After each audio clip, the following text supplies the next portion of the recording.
Maryland jumped into voting by mail during COVID when it really wasn't much of a choice. But elections data shows in the 2024 primary, mailing it in is the overwhelming choice for most voters, but not for all of them. Why did you choose to vote early in person as opposed to voting by mail, which has become really popular?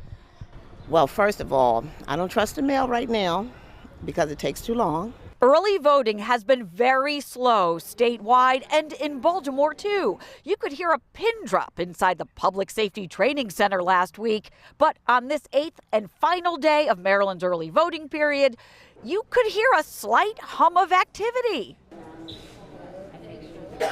There were still no lines, and there were still more poll workers than voters, even at lunchtime.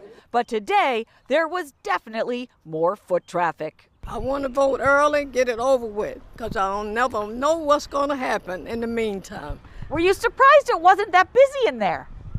I was surprised but happy that I got in and out. From what I've been hearing and what I've been seeing in terms of the numbers provided by the Board of Elections, it does seem like the early voting totals are lower than maybe what we saw pre-pandemic. Maryland voters overwhelmingly prefer voting by mail to voting early in person in this primary election. That's according to data from the State Board of Elections. Here's UMBC politics professor Ian Anson. Now that's obviously in large part because there's another method for voters to cast their ballots, which is the mail-in ballot system. In fact, less than half of the ballots cast so far have been cast in person at an early voting center. Most Marylanders have voted by mail. One thing that we do know about voters is that they tend to be very habitual.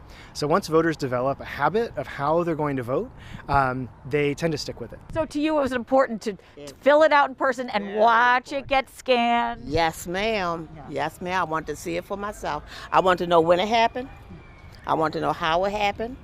And I want to be in touch with the people that was helping me to make it happen. So, and I'm good with all of that. Professor Anson says it's too early to say if voting by mail will continue to gain steam in our state. But he says it appears that voters have become used to the mail-in method and may just decide to stick with it. In Arbutus, I'm Kate Amara, WBAL TV 11 News.